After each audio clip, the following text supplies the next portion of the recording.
আমার কেন আব্দুল্লাহ ইবনে মুবারক থেকে বড় জান্নাত পাইছে?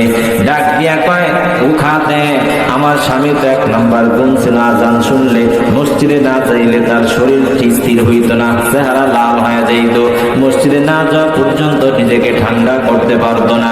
2 নাম্বার গুণ, গরমের কারণে দিনের বেলা কাজ করতে পারত না, গরমের কারণে দিনের বেলা মানুষের লোহা কুড়াল খন্তি বানাইতে পারত না, রাতের বেলা কাজ করত।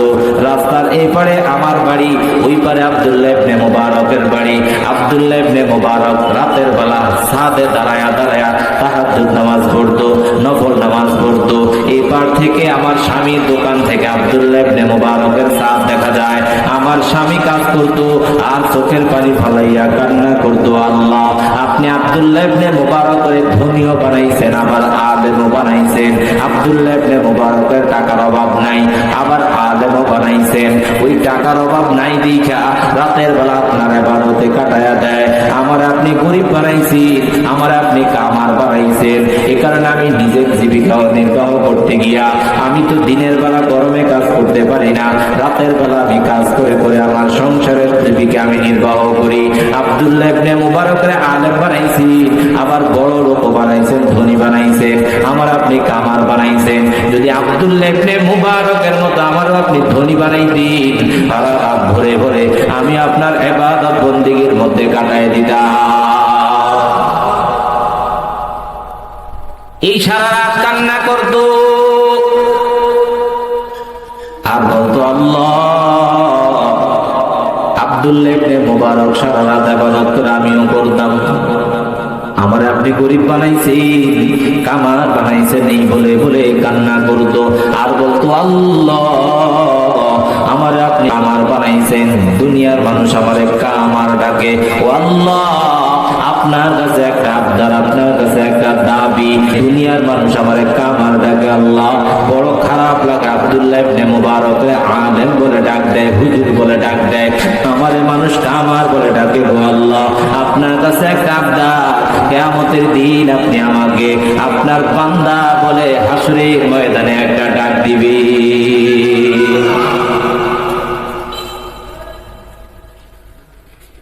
যেদিন হাসরের ময়দানে আল্লাহ যদি বলেন আমার বান্দা, আর আমি যদি বলি আমার মালিক, কোনো হিসাব লাগবে নাকি? কোনো হিসাব লাগবে না। আল্লাহ যদি বলেন আমার বান্দা, আমি যদি বলি আমার মালিক, কোনো হিসাব লাগবে না, বিনা হিসাবে জান্নাতে যেতে পারবো।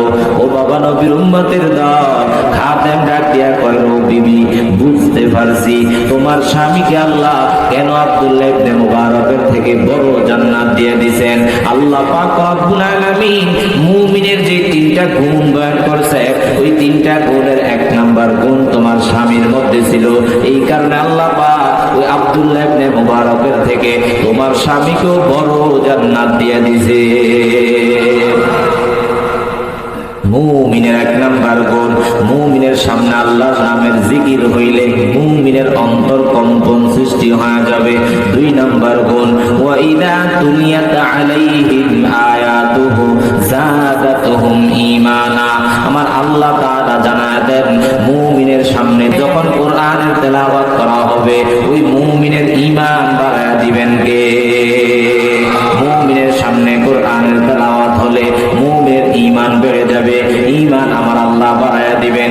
এই কারণে যুগে যুগে দেখবেন কত বেঈমানরা, কত মদখোরেরা কোরআনের বয়ান শুনে মদ খাওয়া ছেড়ে দিয়েছে, কোরআনের বয়ান শুনে জুয়া খেলা ছেড়ে দিয়েছে, বেপরদায় চলতো, কোরআনের বয়ান শুনে পর্দায় চলে, নবীর সুন্নত মোতাবেক জিন্দেগি চালাইতো না, কোরআনের বয়ান শুনে নবীর সুন্নত মোতাবেক জিন্দেগি চালায়। কত বেদিন নবীর এই কোরআনের তেলাওয়াত শুনে মুসলমান হয়ে গেছে। এ বাবা নবীর উম্মতের দল, আল্লাহ পাক জানায় দেন, এটা মানুষের জন্য হেদায়েত বানাইয়া আমি আল্লাহ কোরআন দুনিয়ার ময়দানে পাঠাইছি। এটা যেমন মুসলমানের জন্য হেদায়েত, এটা বেঈমানের জন্য হেদায়েত, এটা হিন্দুর জন্য হেদায়েত, বৌদ্ধের জন্য হেদায়েত, খ্রিস্টানের জন্য হেদায়েত, ওই সমস্ত মানুষের জন্য হেদায়েত হিসেবে আমি আল্লাহ দুনিয়াতে পাঠাইছি। আল্লাহ পাক জানায় দেন, হুদাল লিন্নাস, এটা এটা আমি আল্লাহ মানুষের জন্য হেদায়েত বানাইয়া দুনিয়ার ময়দানে পাঠিয়ে দিছি। এই কারণে দুধের বান্দা নবীর উম্মত ওই বেঈমানরাও কোরআনের তেলাওয়াত শুই না মুসলমান হয়ে গেছে। নবী আবার রাতের বেলা যখন নিজের ঘরের মধ্যে কোরআনের তেলাওয়াত করতেন, নবীর কোরআন তেলাওয়াত এত সুন্দর, নবীর কোরআনের তেলাওয়াত এত মধুর রে বাবা। রাতের বেলা নবী আমার ঘরের মধ্যে কোরআনের তেলাওয়াত করতেন, বেঈমানরা নবীর ঘরের চতুর্পাশ দিয়া নবীর এই ঘরের পাশে কান লাগায়া দাঁড়ায়া থাকতেন নবীর কোরআনের তেলাওয়াত শোনার জন্য। আস্তে কোন সুবহানাল্লাহ। বেঈমানরা কোরআনের পক্ষে না বিপক্ষে? বিপক্ষে। সারাদিন নবীর বিরোধিতা করে, নবীকে কষ্ট দেয়, বাপ দাদার ধর্মের মধ্যে চুনকালি মারো। আবার রাতের বেলা সেই বেঈমানরা নবীর ঘরের পাশে গিয়া কান পেতে দাঁড়ায় থাকে নবীর তেলাওয়াত শোনার জন্য। এ নবীর উম্মতের দল, নবী আমার রাতের বেলা যখন কোরআনের তেলাওয়াত করেন, বেঈমানরা দাঁড়ায় থাকে। একটা বেঈমানের সাথে আরেকটা বেঈমানের দেখা হয়, তুমি আসলা কেন? তুমি আসলা কেন? একজন আরেকজনের প্রশ্ন করে, কেন তুমি আসলা? আজকে আসছি, কালকে আর আসা যাবে না। মিটিং হয়ে গেল, কেউ আর নবীর কোরআন তেলাওয়াত শুনতে যাওয়া যাবে না। মিটিং সিদ্ধান্ত আইন জারি হয়ে গেল, কোন বেঈমান নবীর কোরআনের তেলাওয়াত শুনতে পারবা না। কিন্তু বাবা নবীর উম্মত পরের দিন দেখা যায় বেঈমানরা নিজেরা ভাবে মিটিং তো হয়েছে, কেউ যাবে না, আমি একাই যাব। এমন বলতে বলতে দেখা যায় পরের দিন মিটিং হইল। মিটিং এর পরের দিন রাত্রে বেলা সব বেঈমানরা আগের মতোই নবীর হুজরার পাশে হাজির। এবার সিদ্ধান্ত হইল, মিটিং হইল। এত করেও যখন নবীর কোরআন থেকে তাদেরকে ফিরানো যায় না, আবু জাহেল, আবু লাহাব, উতবা, সাইবা নিজেরা মিটিং করলো, না না এভাবে যখন আর ফিরাইতে পারি না, আমরা নিজেরা একটা কোরআন বানাবো। যখন মুহাম্মদের কোরআন থেকে ফিরাইতে পারি না, আবু জাহেল, আবু লাহাব, উতবা, সাইবা কয় আমরা কোরআন বানাবো। কি ব্যাপার? কোরআন বানাবো? হ্যাঁ, কোরআন বানাইয়া আমাদের জাতি ভাইদেরকে আমরা কোরআন ফিরে শোনাবো। কে বানাইতে পারে? মদিনার মধ্যে বড় কবি, নাম ছিল লাবিব। চল লাবিবের কাছে যা। লাবিবের কাছে গিয়া হাজির, ডাক দিছো, লাবিব আমরা তো আবু জাহেল, আবু লাহাব, উতবা তোমার কাছে আসছি। কেন আসছো? একটা কোরআন বানাবো। কোরআন বানাইবে, একটা স্যাম্পল দাও। ওই স্যাম্পল তো আমাদের কাছে নাই। কার কাছে আছে? ওইটা মুহাম্মদের কাছে আছে। দুনিয়ার যে কোনো জিনিস বানাইতে স্যাম্পলের প্রয়োজন হয়, কিন্তু স্যাম্পল ছাড়া জিনিস বানাইতে পারেন তিনি কে? এবার সব বেঈমানরা লাবিবের কাছে গিয়ে হাজির হয়ে গেল। লাবিব একটা কোরআন বানায়া দাও, আমরা ওই কোরআন দিয়া আমাদের ভাইদেরকে ফিরা শুনায়া দিব। লাবিব ওই স্যাম্পল দাও। ওই স্যাম্পল তো নাই, মুহাম্মদের কাছে চলো। ওই সব বেঈমানরা লাবিব সব নবীর দরবারে হাজির। নবীর দরবারে গিয়া লাবিব ডাক দিয়া কও, পয়গম্বর মুহাম্মদ আপনি যে কোরআন আছে একটা স্যাম্পল দেন, আমরা কোরআন বানাবো। তাই নাকি? হ্যাঁ। নবী আমার স্যাম্পল দিয়া দেয়। কুরআনুল কারীমের মধ্যে 114টা সূরা বাবা। ওই 114 সূরার সবচাইতে ছোট সূরা সূরা কাউসার। নবী আমার জানায় দেন, ইন্না আ'তাইনাকাল কাউসার ফাসাল্লি লিরাব্বিকা ওয়ানহার ইন্না শানিআকা হুয়াল আবতার।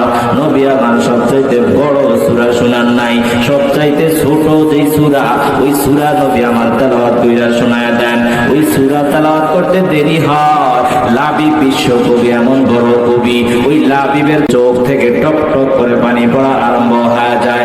লাবিব এত বড় কবি, ওই লাবিবের কবিতা শুই না আমার নবী প্রশংসা করতেন। লাবিব অনেক দামি কবি। ওই লাবিবের চোখ থেকে পানি পড়া আরম্ভ হয়ে যায়। ডাক দিয়া কয়, লাইসা হাদা কালামুল বাশার।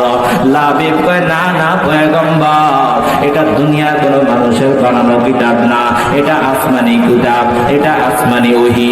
ওই পয়গম্বর দেরি করিয়েন না, আপনি তাড়াতাড়ি আমাকে আপনার দলভুক্ত করে নেন, আমাকে আপনি কালেমা পড়ায় দেন। লাবিব বলে, আশহাদু আল্লা ইলাহা ইল্লাল্লাহু ওয়া আশহাদু আন্না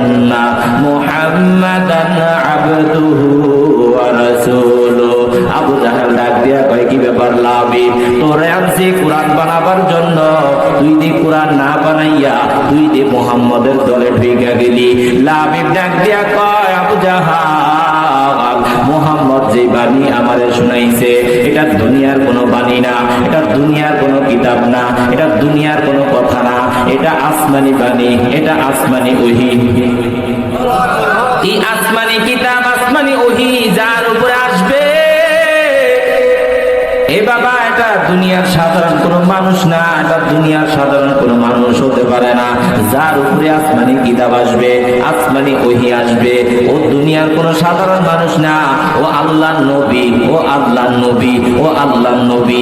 আর আল্লাহর নবীকে পাওয়ার পর আমি যদি ওই নবীর হাতে কালেমা পড়তে না পারি, ওই নবীর উপরে ঈমান আনতে না পারি, আমার মতো হতভাগা আর কেউ হতে পারে না। আমি হতভাগা হইতে চাই না, এই সুযোগ হাতছাড়া করতে চাই না, এই কারণে আমি কালেমা পড়া মুসলমান হয়ে গেছি। শুধু তাই না রে বাবা, ওমর ইবনুল খাত্তাব নবীর ঘনিষ্ঠতম সাহাবী, দ্বিতীয় খলিফার নাম ওমর ইবনুল খাত্তাব। নবী জানায় দেয় কয় লাউ কানা বা'দি নাবিয়্যান লাকানা ওমর, আমি তো শেষ নবী, যদি আমার পরে কোনো নবী আসতো ওমর হইতো আমার পরের নবী। বলেন সুবহানাল্লাহ।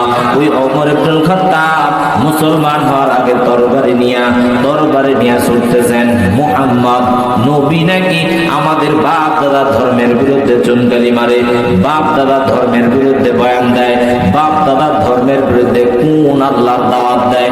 ওই মুহাম্মদের কল্লা, মুহাম্মদের গর্দান আনার জন্য যাব। ওই মুহাম্মদের গর্দান যখন আনতে যায়, পথের মধ্যে দেখা হয়ে গেল এক বেঈমানের সাথে। কি ব্যাপার? কই যাও? তরবারি নিয়ে মুহাম্মদের গর্দান আলাদা করতে যাই।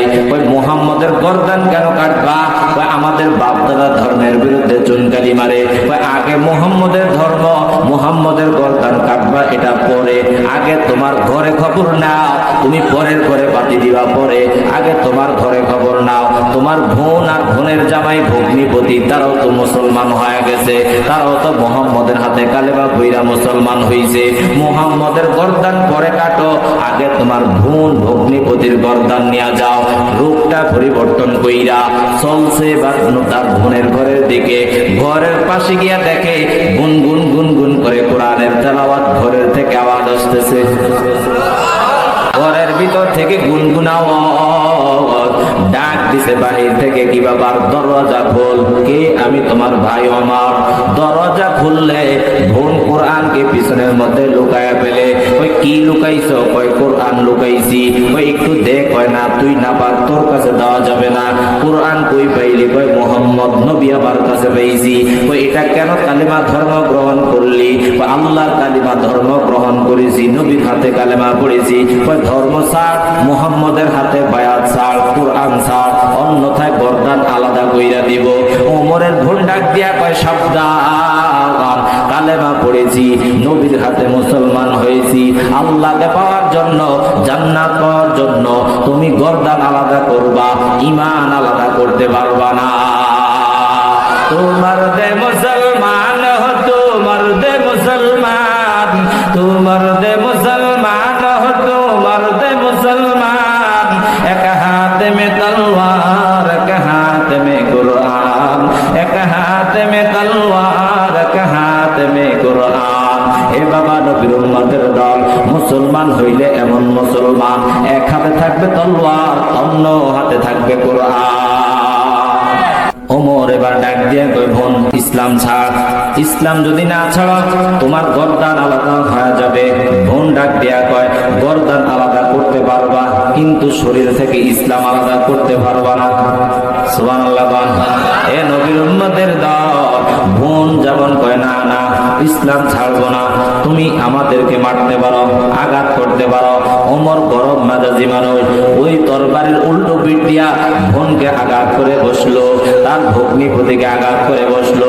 রক্ত জড়জড়ায়া পড়তেছি, ডাক দিয়া কয় কোরআন দে, ফালাইয়া দিমু, ফোড়াইয়া দিমু। কয় না না, সাবধান, এটাতে হাত দেওয়া যাবে না, এটা পবিত্র কালাম, এটা কোনো বেঈমান স্পর্শ করতে পারবে না, এই কোরআন তোমার হাতে দেওয়া যাবে না। পয়গম্বরের এই সাহাবী ওমর ডাক দিয়া কয়, কি ব্যাপার, কি এমন ট্যাবলেট খাইলি যে ট্যাবলেট খাইয়া জীবন দিতে পারবি তবে কোরআন ছাড়তে পারবি না, জীবন দিতে পারবি ঈমান ছাড়তে পারবি না, কি এমন ট্যাবলেট খাইলি, কে তোদেরকে এই ট্যাবলেট খাওয়াইলো? ওই মদিনার নবী আমাদেরকে ট্যাবলেট খাওয়াই দিছে। কোথায় তোদের নবী? চল ওই নবীর কাছে আমারে নিয়া চল। হে নবীর উম্মতের দল, এবার বোন ভগ্নিপতি দুইজনের দুই হাত ধরে ওমর দৌড়ায় নবীর দরওয়াজায়। নবীর দরওয়াজায় যখন ঢুকতেছি, নবীর সাথে সাহাবীরা বসা, দেখতেছেন ওমর আসতেছেন বোন ভগ্নিপতিকে মাইরা রক্ত গড়গড়ায় পড়তেছে। ও বাবা, নবীর